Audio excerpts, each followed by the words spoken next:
Ectopic pregnancy. এটা এক ধরনের প্রেগন্যান্সি বা গর্ভধারণ যেখানে নিষিক্ত ডিম্বাণুটি জরায়ুর ভিতরে অবস্থান না করে শরীরের অন্য কোথাও অবস্থান করছে। আপনাদের সুবিধার্থে মহিলাদের শরীরের যেসব অঙ্গ সন্তান ধারণের সাথে জড়িত তাদের সাথে একটু পরিচয় করিয়ে দিই। ওভারি বা ডিম্বাশয়, এখান থেকে ডিম্বাণু নিঃসরিত হয়। ফ্যালোপিয়ান টিউব, এই পথে ডিম্বাণু নিষিক্ত হয় এবং নিষিক্ত ডিম্বাণু জরায়ুতে প্রবেশ করে। ইউটেরাস বা জরায়ু, নিষিক্ত ডিম্বাণুটি পরবর্তীতে দীর্ঘ 9 মাস এই পরিবেশেই আস্তে আস্তে বেড়ে ওঠে।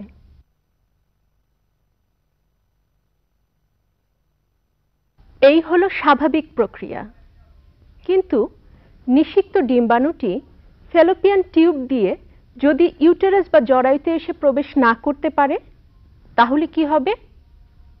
তাহলেই ঘটবে বিপর্যয়, যার নাম একটোপিক প্রেগন্যান্সি।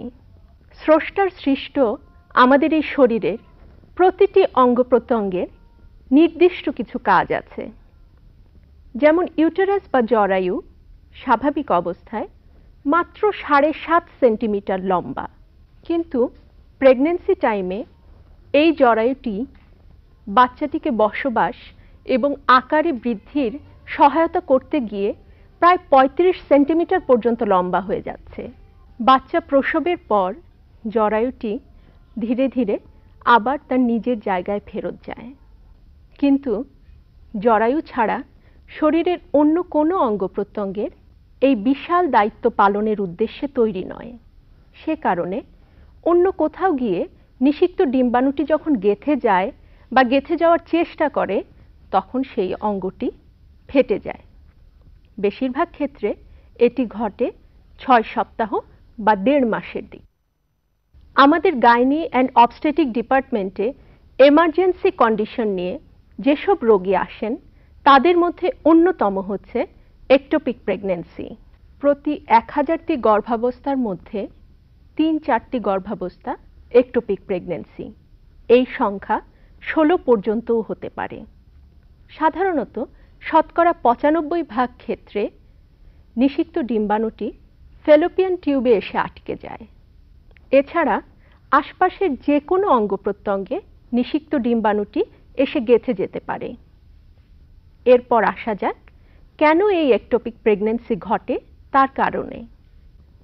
যদি ফ্যালোপিয়ান টিউবের গঠনগত কোনো ত্রুটি থাকে, আশপাশের অঙ্গ প্রত্যঙ্গের কোনো টিউমার যদি ফ্যালোপিয়ান টিউব দিয়ে নিষিক্ত ডিম্বাণুটি জরায়ুতে প্রবেশের পথে বাধা তৈরি করে, কিংবা ফ্যালোপিয়ান টিউবে যদি আগে থেকে ইনফেকশন থাকে, তাহলে একটোপিক প্রেগন্যান্সি ঘটতে পারে।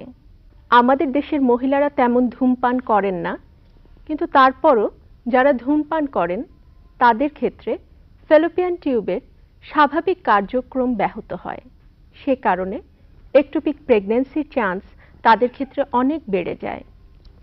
এছাড়া নিঃসন্তান দম্পতি চিকিৎসার মাধ্যমে যখন সন্তান ধারণের চেষ্টা করেন তখন তাদের ফ্যালোপিয়ান টিউবে যদি আগে থেকে কোনো ইনফেকশন থেকে থাকে তাহলে একটোপিক প্রেগন্যান্সি ঘটতে পারে।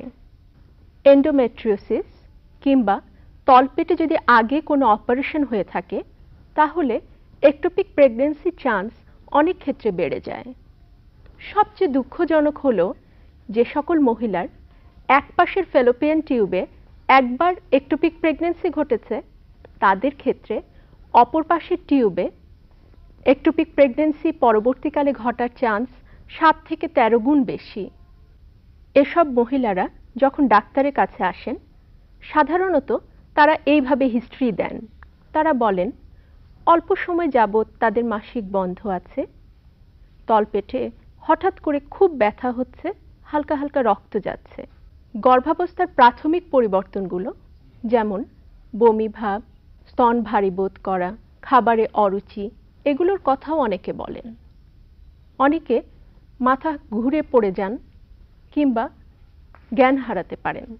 সমস্ত শরীর ফ্যাকাশে হয়ে গিয়ে গা হাত পা শীতল হয়ে যেতে পারে। এর সবই ইঙ্গিত করে মহিলার শরীরের কোনো অঙ্গ ফেটে গিয়ে হয়তো রক্তক্ষরণ হচ্ছে। এই রক্তক্ষরণ বেশিক্ষণ চলতে দিলে মহিলাটি হয়তো জীবন মৃত্যুর সন্ধিক্ষণে চলে যাবে। এ সময়ে রোগীকে দ্রুত হাসপাতালে এনে রোগ নির্ণয় এবং চিকিৎসা শুরু করতে পারলে রোগীটি হয়তো বেঁচে যেতে পারে। তা না হলে রক্তক্ষরণের ফলে মেয়েটি হয়তো মারা যাবে। খুব অল্প সময়ের মধ্যে পুরো ঘটনাটি ঘটে। মহিলাটি হয়তো অনেক সময় বুঝতেই পারেন না যে সে গর্ভবতী। এছাড়া নিষিক্ত ডিম্বাণুটি যখন ফ্যালোপিয়ান টিউবে গেঁথে যাওয়ার চেষ্টা করে তখন অনেক সময় হালকা হালকা রক্ত যায়। অনেক মহিলা সেই রক্ত যাওয়াটাকে মাসিকের রক্ত চিন্তা করে ভুল করতে পারেন। এরপর আসা যাক একটোপিক প্রেগন্যান্সি কিভাবে শনাক্ত করব সেই বিষয়ে।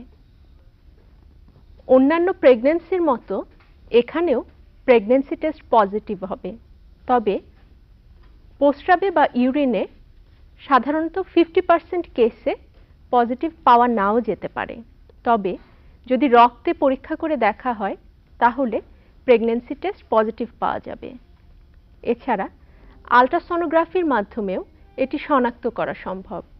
এক্ষেত্রে দেখা যাবে ইউটেরাস বা জরায়ুর ভিতরে কোনো প্রেগন্যান্সি নেই, অথচ প্রেগন্যান্সিটি অবস্থান করছে আশপাশের কোনো অঙ্গ প্রত্যঙ্গে।